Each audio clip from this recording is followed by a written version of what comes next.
Hello friends, welcome to my YouTube channel. In this video we are going to see about topic G20. So first we will see what is G20. What is G20? A group of 20 finance ministers and a central bank governors. A finance minister are the people of these countries. We have taken 19 countries and one European Union. The finance minister of these countries and plus banks of governors, central banks like IMF, International Monetary Fund, World Bank. So the bank governors will also be present in this G20 team. So we can call G20 as G-20 or G20, or we can also say as group of 20. So as I said, the 20 is given to the number of presentation from different countries. In that one, 19 are from countries and one is from European Union. And it is represented by the President of the European Council by the European Central Bank. So the heads of the government or heads of the state have also periodically confirmed at the summit. Okay, so collectively G20 economy comprises more than 80% of the world's GDP and 85% of the global gross national product. So this we have seen what is G20. Now we will see how it got origin. The G20 was created as a response both to the financial crisis of the late 1990s. There was a huge crisis in the late 1990s.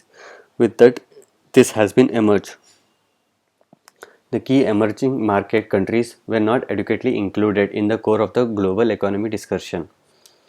Previous to G20, there was a G22, G33, and now prior to G20 creation, similar grouping to promote dialogue and analysis has been established at an initiative of G7. In G7, it consists of 7 countries. In that one, India was not there and several other countries were not there. So they have decided to include other countries which are non-G7 countries.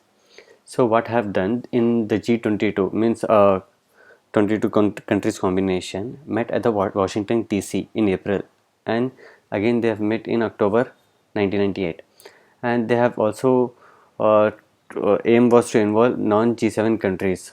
Why they want to involve the non-G7 countries? As there was a huge crisis, financial crisis in the financial crisis in the late 1980s, so they want to increase the combination of the other non G7 countries. They want to stabilize the financial.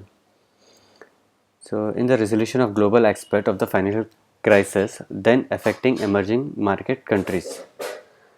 So again the two subsequent meeting comprises a large group of G33. So it consists of 33 countries, and this was happened in the March and April 1999.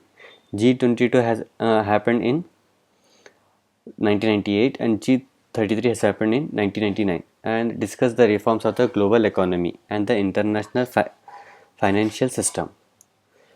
Now after this G22 and G33, the purpose made is to reduce the world economy susceptibility to crisis and showed the potential benefits of a regular international consultative forum embracing the emerging marketing countries. So what happened after the huge discussion of the G22 and G33? They want to reduce the world economy susceptibility to crisis, showed the potential benefits of a regular international. So after such discussion, such as a regular dialogues with a constant set of partners was initialized by the creation of G20 in 1999. So with this one in the year 1999, after G22 and G33, we have got the G20 in the year 1999. Previously it was only G7, and they want to include the non-G7 countries, and which has made up to G20 and in the year 1999. And now what is the mandate? The G20 is the premier forum for our international economic development that promotes open and constructive discussion between industrial and emerging market countries on key issues related to global economic stability. So, by contributing to the strengthening of the international financial architecture and providing opportunities for dialogue on national policies, international cooperation, and international financial institutions, this G20 helped to support growth and development across the globe. This is a mandate. Now we will see the members of the G20. As I said, G20 members consist of 19 countries and one European Union. So we'll see what are that countries. The countries are Argentina, Australia, Brazil, Canada, China, France, Germany, India, Indonesia, Italy, Japan, Mexico, Russia, Saudi Arabia, South Africa, Republic of Korea, Turkey, United Kingdom, United States of America, and the one is the European Union. So these are the members of the countries. Now we'll see the achievements of the European of this G20. The G20 has progressed a range of issues since 1999. In the 1999, it has been established after G22 and G33, and G20 has been established in 1999, including agreement both policies for growth and reducing abuse of the financial system, dealing with financial crisis and combating terrorist financing. So this is one of the achievement of the G20. The G20 has also aimed to foster the adoption of internationally recognized standards through the example set by its members in areas such as the transparency of fiscal policy and combating money laundering and the financing of terrorism. Now, in 2004, G20 countries committed to new higher standards of transparency and exchange of information on tax matters. This aims to combat abuses of the financial system and illicit activities including tax evasion. Okay, so they have achieved combating terrorist financing, and they are dealing with the financial crisis. They have also seen the money laundering, and their main achievement was the transparency of fiscal policy. And again in 2004 they have introduced to exchange the tax of the difference and to exchange the information on the tax matter in different countries and to put into a transparency state. So this aim was slowly they are achieving. And the next achievement, like the G20 has also aimed to develop a common view among the members on issue related to the further development of the global economy and financial system. To tackle the financial and economic crisis that spread across the globe in 2008, the G20 members were called upon to further strengthen international cooperation. Now, according to the G20 summit, have been held in the Washington in 2008, in London and Petersburg in 2009, and in Toronto and Seoul in 2010. So we are taking the records till 2010, then where the G20 summit has been done. Now the concentrated and the decisive actions of the G20, with its balanced membership of developed and developing countries, helped the world deal effectively with the financial and economic crisis, and the G20 has already delivered a number of significant and concrete outcomes. First, the scope of the financial regulation have been largely broadened, and regulation and supervision have been strengthened. This was the first one. The second, what they have achieved is that there was also been a great progress in policy coordination thanks to the creation of the framework for a strong, sustainable, and balanced growth designed to enhance macroeconomy cooperation among the G20 members and therefore to mitigate the impact of the crisis. Finally, global governance has dramatically improved to better take into consideration the role and the needs of the emerging of developing countries, especially through the ambitious reforms of governance of the IMF and the World Bank. So this what they have achieved. Now we'll see the chair. Unlike international institutions such as Organization of Economic Cooperation and Development, that is OECD, IMF, International Monetary Fund, or World Bank, the G20, like the G7, has no permanent staff of its own. So no one is having any permanent staff of its own. The G20 chair rotates between members and is selected from the different regional group of countries each year. In 2011, the G20 chair was France. Okay, now we'll see the previous who were also the chairperson, and as they have said, no one is having of their own. It keeps on rotating. The chair is a part of a revolving three members management, that is troika of past, present, and future chairs. The increment chair established a temporary secretary for the duration of its term, which coordinates the group work and organizes its meeting. The role of Troika is to ensure continuity in the G20's work and management across host years. So this is the temporary staff with the Troika, and it will manage all the meetings and all the work across the host years. Now we will see the former G20 chairs. The former G20 chairs were in 1999, 2011. In 1999 it got established. So at that one Canada was there. In 2002 India was In 2003 Mexico, 2004 Germany, 2005 China, 2006 Australia, 2007 South Africa, 2008 Brazil, 2009 United Kingdom, 2010 Republic of Korea, and 2011 is France. We are taking till 2011. And next we'll see the meeting and the activities. It is normal practice for the G20 finance minister and central bank governors to meet once a year. The ministers and governors meeting is usually presided by two deputies meeting and extensive technical work. Now what we'll see, what is the technical work? The technical work takes the form of a workshop, reports and case studies of specific subjects that aims to provide ministers and governors with contemporary analysis and insight to better inform their consideration of policy challenges and options. So this was the temporary technical work with extensive technical work is there, and followed by the meetings.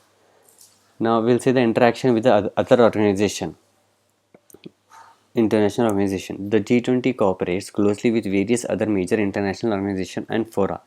As a potential to develop common position on complex issue among G20 members can add politically momentum to discussion making in own bodies. Okay, the participation of the president of the World Bank. Now we'll see, we have seen the members. Now we'll see the other chairperson of the banks are the participant of the president of the World Bank, the managing director of the IMF, and the chairs of the International Monetary Fund and Financial Committee and the Development Committee. Okay, so these were all the this G20 members will get interact with this international organization. What are they? President of the World Bank, managing director of the IMF, the chairs of the International Monetary and Financial Committee and the Development Committee, and that ensure the G20 progress is well integrated with the activities of the Bretton Woods institution. The Bretton Woods institution is there, so they will consider all these activities are up to the Bretton Woods institution. Now, the G20 also works with the encourage and other international groups and organizations such as the Financial Stability Board and the Basel Committee on Banking Supervision. So these were the other groups, they also get interact. And in addition, experts from private sector institution and non-government organization are also invited to G20 meeting on an ad hoc basis in order to exploit synergies and analyze selected topics and avoid overlap. So we have seen what are the different other international organizations with which the G20 is get into interaction. Now we will see what are the criteria for G20 membership.